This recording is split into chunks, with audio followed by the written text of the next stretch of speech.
नमस्कार, आपके साथ मैं हूं तृप्ति विश्वकर्मा और आप देख रहे हैं न्यूज टाइम्स चाईबासा। इस बुलेटिन में आप सभी का स्वागत है। आइए नजर डालते हैं आज की जिले की खबरों पर। राज्य विद्युत नियामक आयोग की ओर से झारखंड बिजली वितरण निगम लिमिटेड की विद्युत दर निर्धारण को लेकर आज चाईबासा के पिल्लई हॉल सभागार में जन सुनवाई का आयोजन किया गया। आयोग के चेयरपर्सन जस्टिस अमिताभ कुमार गुप्ता, विधि सदस्य महेंद्र प्रसाद और टेक्निकल सदस्य अतुल कुमार की मौजूदगी में जन सुनवाई की पूरी प्रक्रिया का संचालन किया गया।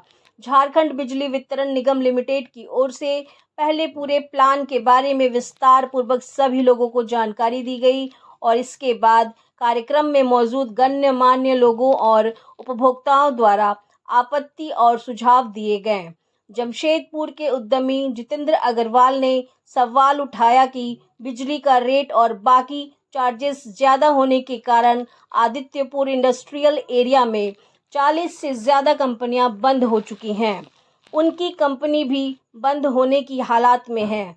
निगम की इस सकारात्मक तरीके से विचार करना चाहिए। पश्चिमी सिंहभूम चैम्बर के अध्यक्ष राजकुमार ओझा ने बिजली विभाग द्वारा पावर लॉस के बढ़ने की बात बताने की व्यवस्था में सुधार करने का सुझाव दिया। उन्होंने चाईबासा की बिजली वितरण की व्यवस्था में भी सुधार का सुझाव दिया। चाईबासा चैम्बर ऑफ कॉमर्स के सचिव संजय चौबे ने जन सुनवाई को लेकर व्यापक स्तर पर प्रचार प्रसार होने पर आपत्ति जताई, जबकि कई उपभोक्ताओं ने जरूरत से ज्यादा बिजली बिल दिए जाने का मामला उठाया। क्योंकि हमारा मेन रॉ मटेरियल ही इलेक्ट्रिक पावर है और पूर्व में हम HTSS कंज्यूमर हुआ करते थे। जब पहले इसी पिल्लई हॉल में पब्लिक हियरिंग हुआ करती थी तो हम लोग HTSS की तरफ से 40-50 कंज्यूमर HTSS कैटेगरी में आते थे। आज सिर्फ 1 या 2 कंज्यूमर ही यहाँ पब्लिक हियरिंग में आए हैं। बाकी सबकी फैक्ट्रियाँ या तो बंद हो गई है क्योंकि यहाँ पर HTSS टैरिफ से हटा दिया गया है और जनरल कैटेगरी में टैरिफ आ गया है। सर, पावर हमारा रॉ मटेरियल है और अगर हम अपने रॉ मटेरियल को ही 1.5 गुना या 2 गुना प्राइस में खरीदेंगे तो कोई भी प्लांट या कंपनी नहीं चल पाएगी। कार्य पूरा नहीं हुआ है तो महोदय आपसे अनुरोध रहेगा कि कब तक कार्य हो जाए और आपके सहयोग की मैं अपेक्षा रखता हूं।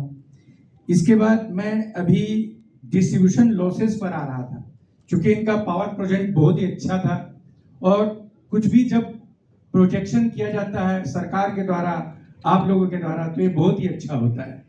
अभी डिस्ट्रीब्यूशन लॉसेस के बारे में मैं देख रहा था, 2019-20 में 22.46% है और 2020-21 में बढ़कर 35.97% हो गया।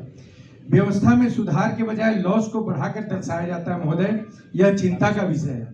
JSERC द्वारा तय TND लॉसेस से ज्यादा अलाउ नहीं होना चाहिए। आदमी है और 1 महीना का बिल हमें 11,000 रुपया दिया गया है। अब बताइए हम कहाँ से भर पाएंगे?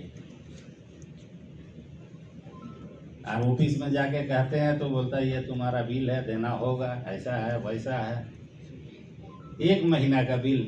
हमारे यहाँ 2 सेल्फ जलता है 9 वाट का और 2 फैन चलता है, पंखा।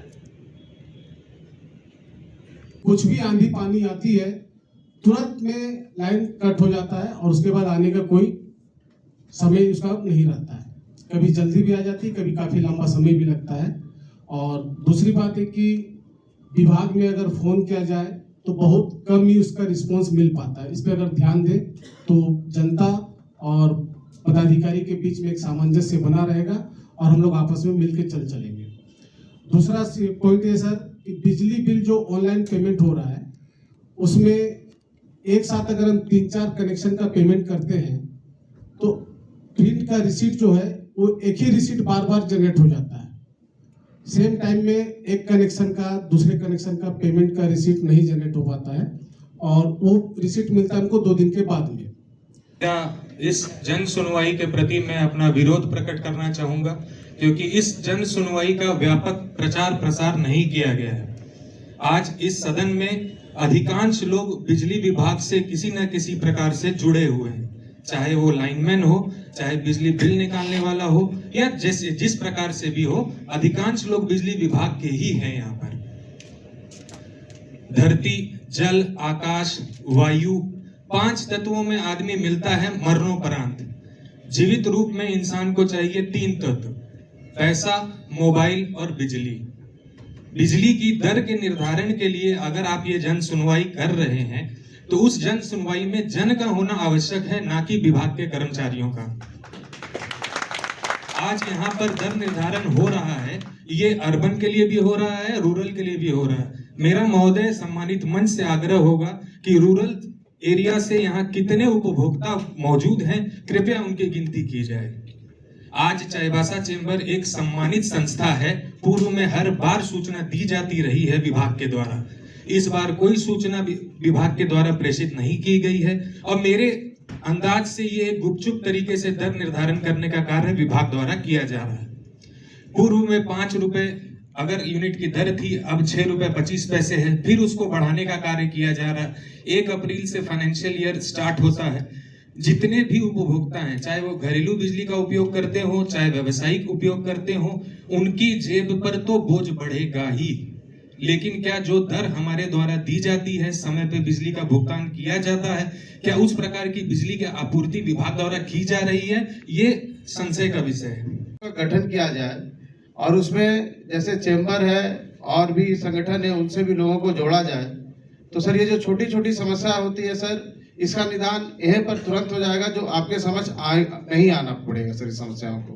तो हमारा सर मंच से अनुरोध होगा कि इस तरीके की पुनर्दात्री समिति जिले में भी, हर जिले में बनाया जाए सर, जिसका लाभ आम जनमानस को भी मिलेगा। धन्यवाद। झारखंड बिजली वितरण निगम लिमिटेड के जमशेदपुर के महाप्रबंधक श्रवण कुमार में सभी बिजली उपभोक्ताओं की शिकायतों और सुझाव पर बारी बारी से जवाब दिया।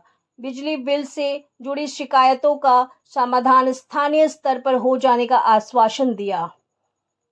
कि पिछले कई दिनों से मैंने एक एसटी कंज्यूमर का भी ग्रुप बनाया हुआ है। पहला नंबर, उस ग्रुप को मैं ही एंकर करता हूँ एज ए जीएम।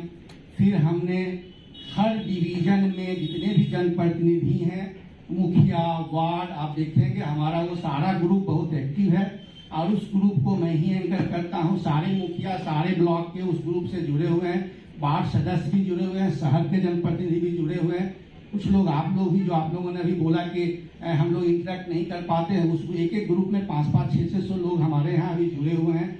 हर दिन कहीं न कहीं की समस्या उस ग्रुप में लोग डालते हैं। हम लोग बताया UG cabling work Chaibasa town में मात्र 3.5 या 4 किलोमीटर ही यूजी केबल, ऐसा कोई हम लोग का एक अंडरग्राउंड केबलिंग का एक स्कीम राज्य सरकार की थी, उसके तहत हम लोग काम कर रहे थे। उसमें चाईबासा टाउन में 4 किलोमीटर का ही काम किया गया था। अभी कोई अंडरग्राउंड केबलिंग का कोई स्कीम नहीं है। अभी हम लोग ओवरहेड पर ही फोकस कर रहे हैं। जो भारत सरकार की भी जो योजना सैंक्शन हुई है उसमें अंडरग्राउंड का नहीं है। मैं एक चीज़ बताना चाहता हूँ कि उसमें फाइनेंशियल बर्डन बहुत ज़्यादा आता है। फिर हम अगर इन्वेस्ट भी, बिजली विभाग इन्वेस्ट का प्लान भी करेगा तो वो फाइनली कंज्यूमर पर ही लोड होना है टैरिफ में। मैं आपको एक चीज़ बताना चाहता हूँ कि अगर 1 किलोमीटर हम अंडरग्राउंड का काम करते हैं तो उसका कॉस्ट करीब 90 लाख रुपया 11 के में आता है, जबकि 1 किलोमीटर ओवरहेड काम करते हैं तो उसका कॉस्ट 7 से 8 लाख रुपया आता है। इतना गैप है और उसमें बड़ा इन्वेस्टमेंट है। फिर कोई सरकार की योजना आएगी तो अंडरग्राउंड केबलिंग का काम हम लोग करेंगे।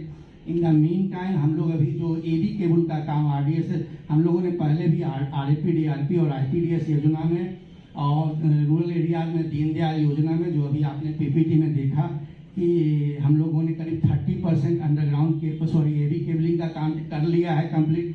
अभी भी करीब 25 मतलब करीब 70% काम बचा हुआ है। आरडीएसएस में करीब 31,000 आप देखे होंगे पीपीटी में था, 31,000 एडी केबलिंग का काम किया हुआ है। एक्चुअली आरडीएसएस का जो एडी केबलिंग का काम है मोस्टली टारगेटेड है कि जहाँ चोरी ज़्यादा होती है, क्योंकि एटीएनसी लॉस कम करना है। तो अभी हमारा जनरलाइज अंडरग्राउंड केबल करने का और जनरलाइज एडी केबल सारी जगह करने का ऐसा कोई अभी हमारा प्लान और स्कीम नहीं है। भविष्य में आएगा तो हम लोग उसको टेकअप भी करता है। आपको मैं बता देता हूँ कि आज के डेट में हमारे यहाँ जो भी हम लोगों ने जो गवर्नमेंट से क्लेम किया था गवर्नमेंट ड्यूज का, ये अच्छी खबर है कि RDSS जो स्कीम आया है उसमें था एक क्लाउज था कि upfront release of government dues government को करना था, और उसी के गाइडलाइन को फॉलो करने के लिए गवर्नमेंट के द्वारा आप न्यूज़ में भी पढ़े होंगे कि 478 करोड़ वन गो में बिजली बोर्ड को इसी मार्च में दिया गया। उसके अलावा आपको सरप्राइज होगा कि फरवरी में ही आपके जिला के DC ESP सबका पेमेंट मेरे को फरवरी में ही आ गया था। तो पहले लोग ठीक है पुलिस विभाग और ये सब का पेमेंट नहीं आता था, लेकिन अब ऐसा नहीं है। PLD और अभी जो गवर्नमेंट का ड्यूज का पेमेंट हुआ है उसमें सिर्फ हमारे एरिया का करीब मोर देन 30 करोड़ जो सेंट्रलाइज है वो पेमेंट हुआ है। तो ऐसा नहीं है, गवर्नमेंट को भी मैंडेट ही है ऐसा। हर एग्रीमेंट जो ट्राइपार्टाइट एग्रीमेंट होता है हम लोग का सेंट्रल गवर्नमेंट के प्रोजेक्ट में RDSS में जो भी ट्राइपार्टाइट एग्रीमेंट हुआ है, एक पार्टी गवर्नमेंट रहती है, एक पार्टी हम लोग रहते हैं, और एक पार्टी जो नोडल एजेंसी रहती है भारत सरकार की वो होती है। उस एग्रीमेंट में ही रहता है कि गवर्नमेंट ड्यूज टाइमली पेमेंट होगा, और पिछले 2 साल से काफ़ी टाइमली पेमेंट हो भी रहा है। इसीलिए उस पॉइंट को हम लोग अब हाँ ठीक है, ये डिस्कनेक्शन नहीं करते हैं हम लोग, क्योंकि वो पब्लिक को सर्व करने का ऑफिस है, कोई पर्सनल नहीं है। फाइनली अगर किसी हम ऑफिस का लाइन काट दे, वाटर सप्लाई का लाइन काट दे तो हजारों पब्लिक सफ़र करेगी। फाइनली डिपार्टमेंट तो पब्लिक के लिए होता है, इसीलिए हम लोग नहीं काटते हैं। कहीं ड्राइविंग लाइसेंस कहीं बनता है, अगर वहाँ पे लाइन काट दे तो ड्राइविंग लाइसेंस का काम बंद हो जाएगा। तो वो मास इंटरेस्ट का काम रहता है, इसलिए डिपार्टमेंट को हम लोग नोटिस देते हैं, रिक्वेस्ट करते हैं। फाइनली ठीक है, थोड़ा डिले पेमेंट होता है और हम लोग उसको पेमेंट ले ही लेते हैं। धन्यवाद। दोनों पक्षों को सुनने के बाद आयोग के चेयरपर्सन जस्टिस अमिताभ कुमार गुप्ता ने बिजली विभाग को व्यवस्था में सुधार करने का निर्देश दिया। उन्होंने कहा कि बिजली लॉस के कारण आम उपभोक्ताओं पर बोझ बढ़ता है, इसलिए इसमें कैसे सुधार किया जा सकता है, इसे बिजली विभाग को देखना चाहिए। साथ ही उन्होंने उपभोक्ताओं से भी आग्रह किया कि यदि स्थानीय स्तर पर उनकी किसी समस्या का समाधान नहीं होता है तो यह कस्टमर ग्रीवेंस रिटेडल्स फोरम से शिकायत करें। वहां भी यदि समाधान ना हो तो लोकपाल में जाएं, और इसके बाद भी संतुष्ट ना हो तो आयोग में शिकायत कर सकते हैं। सुझाव दिए हैं, शिकायत हम लोग नहीं कहेंगे, बिकॉज अभी BNL भी कोशिश कर रही है and they are trying to improve. आप लोगों ने भी कहा कि हाँ बिजली अब पहले से बेहतर हुई है, तो जरूर लाइन वाइन तो कटता ही है, बारिश आंधी तूफान में गिर जाते हैं, लेकिन वो अंडरग्राउंड केबल का इन्होंने बताया ये एक्सपेंसेस, तो you can do it gradually, एक टाइम फेज में यू कैन कंप्लीट इट। अब ये आपका जो अनबंडलिंग हुआ 2014 में, उसके बाद तो आई थिंक हो गया 8-9 साल हो गया। You should work properly so that the consumers उन लोग को मिले बिजली 24/7, जो कि अभी मिनिस्ट्री ऑफ पावर का भी कहना है कि आप ये कीजिए, अपना लॉस कम कीजिए। तो लॉस कम उसी समय होगा जब आपका रेवेन्यू जनरेशन होगा। उसके लिए ऊर्जा मेला भी लगवाइए। वहाँ पे तो डाल्टनगंज में वो लोग कह रहे थे कि हम लोग पंचायत और ब्लॉक लेवल पे जाके लगाते हैं महीने में 2 दिन, तो यहाँ पे भी वैसा अगर कीजिएगा ना। हम लोग लगाते हैं सर 11 और 21 को। अच्छा लगाते हैं, हाँ आपने बोला भी कुछ डेडिकेटेड मेंबर्स हैं जो लुक करते हैं, जैसे हम लोग का लीगल अवेयरनेस होता है इस तरह से आप ऊर्जा अवेयरनेस करवाइए। और हमने तो माने ऐसा भी हमको शिकायत मिला कि कोई कंज्यूमर्स तो टोका भी लगा लेते हैं, घर में फ्रिज भी चल रहा है, AC भी चल रहा है। माने नॉट एवरीवन है, मामले ऐसे हैं, अगर सब वेरिफिकेशन करें तो उनको तो सब्सिडी नहीं मिलना चाहिए। लेकिन अब इनका ऐसा आप लोग गांव वाले खुद जागरूक रहें तो उससे इस समस्या को खत्म किया जा सकता है। पश्चिमी सिंहभूम जिला के बंदगांव थाना क्षेत्र में जंगल से साल की लकड़ियों की कटाई और तस्करी जारी है। वन विभाग के सोंगरा वन प्रक्षेत्र से काटकर लकड़ी तस्करों द्वारा ट्रक से ले जाए जा रहे भारी मात्रा में साल की लकड़ियों को पकड़ा गया है। विभाग के कर्मियों को गुप्त सूचना मिली थी कि लकड़ी तस्कर से लकड़ी काटकर ट्रक से ले जा रहे हैं। इस सूचना के आधार पर विभाग द्वारा छापेमारी कर मारला रोड के लौंग काटा से लकड़ी लदे वाहन को पकड़ा गया है, जबकि लकड़ी तस्कर और वाहन के मालिक भागने में सफल रहे। कुर्मी समाज के लोगों ने आज चाईबासा सदर बाजार स्थित विश्वकर्मा मार्केट में स्वतंत्रता सेनानी शहीद रघुनाथ महतो का शहादत दिवस मनाया। कुर्मी समाज के लोगों ने उनकी तस्वीर पर श्रद्धा सुमन अर्पित कर श्रद्धांजलि दी। इस दौरान उनके जीवनी पर प्रकाश डाला गया। शहीद रघुनाथ महतो का जन्म 21 मार्च 1738 को वर्तमान सरायकेला खरसवा जिले के नीमली प्रखंड के खूंटियाडीह गांव में हुआ था। वह देशभक्त और क्रांतिकारी विचार के थे। उन्होंने अंग्रेजों के खिलाफ जो विद्रोह किया उसे चुआड़ विद्रोह के नाम से जाना जाता है। उन्होंने नारा दिया था, अपना गांव अपना राज, दूर भगाओ विदेशी राज। उन्हें याद करते हुए उनके द्वारा किए गए कार्यों को भावी पीढ़ी तक पहुंचाने का संकल्प लिया गया। आयुक्त अनन्य मित्तल ने प्रधानमंत्री आयुष्मान भारत स्वास्थ्य संरचना मिशन और 15वें वित्त आयोग के तहत शहरी एवं ग्रामीण क्षेत्रों में स्वास्थ्य संरचना निर्माण को लेकर बैठक की। बैठक के बाद उपायुक्त ने बताया कि आयुष्मान भारत स्वास्थ्य संरचना मिशन के तहत जिले में 88 स्वास्थ्य उपकेंद्रों के लिए नए भवन का निर्माण किया जाना है, जिसमें 26 उपकेंद्रों के निर्माण के लिए स्थल चयन करते हुए निविदा का प्रकाशन किया जा चुका है और शेष उपकेंद्रों के निर्माण के लिए शीघ्र स्थल चयन करने के उपरांत निविदा प्रकाशित की जाएगी। उपायुक्त ने बताया कि 15वें वित्त आयोग के तहत जिले के नगरीय क्षेत्र सहित ग्रामीण क्षेत्रों में ब्लॉक पब्लिक हेल्थ यूनिट का निर्माण कराया जाना है, जहां इलाज के साथ साथ अन्य तरह के जांच हेतु लैब की सुविधा बहाल की जाएगी। उन्होंने बताया कि इसके तहत चक्रधरपुर में नए भवन के निर्माण के उपरांत और चाईबासा के निर्माणाधीन भवन में कार्य किया जाएगा। संचालन के लिए सिविल सर्जन को निर्देशित किया गया है। विभाग के साथ 15वें वित्त आयोग के लिए से जो भी हेल्थ इंफ्रास्ट्रक्चर के लिए और सर्विसेज के लिए पैसे उपलब्ध करवाए गए हैं, उस संबंध में बैठक करी गई और साथ ही साथ पीएम अभीम के अंतर्गत भी बैठक करी गई। पीएम अभीम के अंतर्गत हमारे 88 हेल्थ सब सेंटर्स की नई बिल्डिंग बननी है, जिसमें से 26 का स्थान चिन्हित करते हुए उनकी निविदा जो है वो प्रकाशित कर दी गई है। शेष के लिए भूमि चिन्हित करने के पश्चात जल्द से जल्द संबंधित कार्यकारी एजेंसी को निविदा प्रकाशित करने का निर्देश दिया गया है। इसके साथ साथ 15वें वित्त आयोग के अंतर्गत नगर क्षेत्रों में चक्रधरपुर और चाईबासा और साथ ही साथ हमारे रूरल क्षेत्रों में ब्लॉक पब्लिक हेल्थ यूनिट बननी है, जिसमें नई यूनिट सीकेपी में बननी है और एक एग्जिस्टिंग यूनिट को अपग्रेड करते हुए चाईबासा में कार्य किया जाना है। इसके लिए भी सिविल सर्जन को निर्देश दिया गया कि वो जल्द से जल्द इनके एस्टिमेशंस करवाते हुए इनकी निविदा प्रकाशित करें, ताकि पब्लिक हेल्थ यूनिट्स इस्टेब्लिश हो सके और साथ ही साथ नगर क्षेत्र में भी अर्बन हेल्थ सेंटर्स जो हैं वो अपग्रेड करते हुए लोगों को बेहतर सर्विसेज उपलब्ध करा सकें। सर्वजन पेंशन योजना के तहत सभी दिव्यांग जनों को सामाजिक सुरक्षा पेंशन से आच्छादित करने की योजना है। इसके लिए जिले के विभिन्न प्रखंडों में विशेष दिव्यांगता शिविर का आयोजन किया जाना है। शिविर के प्रचार प्रसार के लिए 3 जागरूकता वाहन और भगवान महावीर विकलांग सहायता समिति द्वारा संचालित वाहन को उपायुक्त ने आज हरी झंडी दिखाकर रवाना किया। उपायुक्त ने बताया कि भगवान महावीर विकलांग सहायता समिति के द्वारा दिव्यांग जनों को आवश्यक कृत्रिम अंग व यंत्र उपलब्ध करवाने हेतु निःशुल्क योजना संचालित की जा रही है।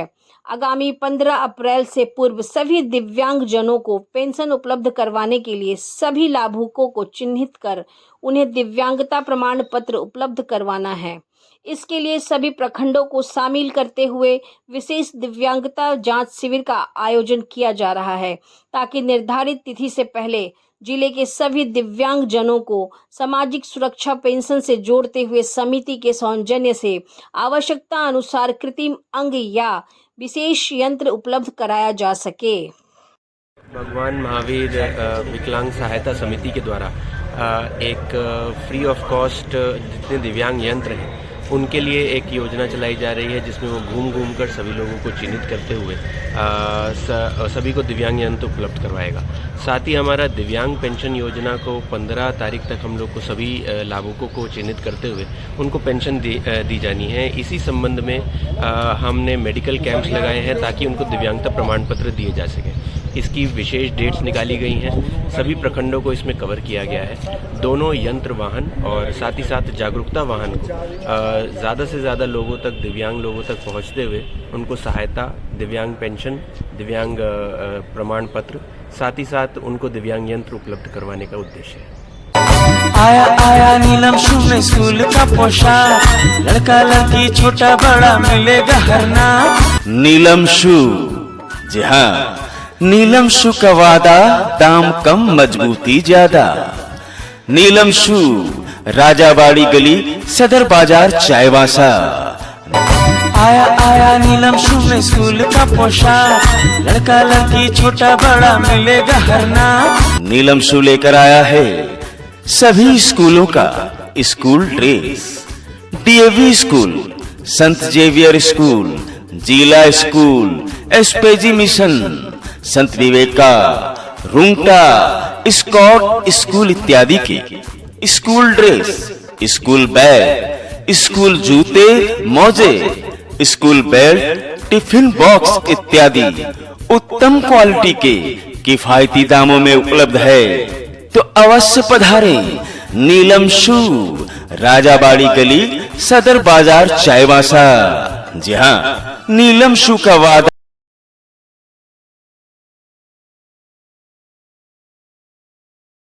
कांग्रेस के पूर्व राष्ट्रीय अध्यक्ष राहुल गांधी की संसद सदस्यता समाप्ति के विरोध में कोल्हान प्रमंडल के तीनों जिलों के युवा कांग्रेस कमेटी ने संयुक्त रूप से आदित्यपुर टोल प्लाजा को कई घंटे तक जाम रखा। तीनों जिलों के हजारों कार्यकर्ता सुबह 11 बजे से 1 बजे तक टोल प्लाजा पर डटे रहे और केंद्र सरकार के विरोध में आक्रोश व्यक्त करते हुए नारेबाजी करते रहे। टोल प्लाजा जाम कार्यक्रम में शामिल होने पहुंचे पश्चिमी सिंहभूम युवा कांग्रेस के जिला अध्यक्ष प्रतीक बांकीरा ने कहा कि प्रधानमंत्री मोदी पूरी तरह से निरंकुश और तानाशाह हो गए हैं। वह चंद पूंजीपतियों की कठपुतली बनकर काम कर रहे हैं, लेकिन अब वह ज्यादा दिन तक देश की जनता को बेवकूफ नहीं बना सकते हैं। उनकी जुमलेबाजी को जनता ने अच्छी तरह से समझ लिया है और आने वाले चुनाव में इसका परिणाम देखने को मिलेगा। आप सभी कोल्हान वासियों को जोहार। मैं प्रीतम बांकीरा, युवा कांग्रेस जिला अध्यक्ष पश्चिमी सिंहभूम। आज कोल्हान प्रमंडल के तीनों जिले, पूर्वी सिंहभूम, सरायकेला खरसावां और पश्चिमी सिंहभूम के संयुक्त तत्वाधान में आदित्यपुर टोल प्लाजा गेट में युवा कांग्रेस का प्रदेश अध्यक्ष अभिजीत राज जी के निर्देशानुसार टोल प्लाजा नाकेबंदी कार्यक्रम रखा गया था। और आज सुबह से ही हम सभी युवा कांग्रेस के कार्यकर्ता इस कार्यक्रम को पुरजोर तरीके से इस कार्यक्रम को सफल बनाने के लिए वो उपस्थित हुए हैं। और इस टोल प्लाजा को जाम करने का हमारा ये एक ही मकसद था कि वर्तमान में जो नरेंद्र मोदी की सरकार है, जो चंद पूंजीपतियों की दलाली करने में मगन है, अपने चंद पूंजीपति मित्रों को फायदा पहुंचाने के लिए देश की आम जनता की गाड़ी जमा पूंजी को वो अपने चंद पूंजीपति मित्रों को लोन के माध्यम से दे रहे, उसी के विरोध में आज ये आक्रोश व्यक्त किया हम सभी लोगों ने। और हम ये नरेंद्र मोदी जी को बताना चाहते हैं कि जिस प्रकार उन्होंने लोकतंत्र का सहारा लेकर सत्ता में आए और आज लोकतंत्र की हत्या करने पर तुले हुए हैं, कहीं ये बहुत ही शर्मनाक बात है। और उनको कहीं ना कहीं ये अब एहसास होने लगा है कि वर्तमान में जो हमारे नेता राहुल गांधी जी जिस प्रकार सड़क से लेकर संसद तक लड़ाई लड़ रहे हैं, आम जनता की आवाज़ उठा रहे हैं, इनसे उनको सत्ता जाने का उनको डर पैदा हो गया। इसलिए उन्होंने राहुल गांधी जी की सदस्यता को, जो संसद बने थे राहुल गांधी जी को, उनको तानाशाही और कायराना तरीके से उनकी सदस्यता को समाप्त कर दिया गया। यहाँ तक कि जब वो सदन में बोल रहे हैं तो उनको सदन में बोलने भी नहीं दिया जा रहा है। आपसे फिर मुलाकात होगी कुछ नए खबरों के साथ। तब तक बने रहे हमारे चैनल पर। धन्यवाद।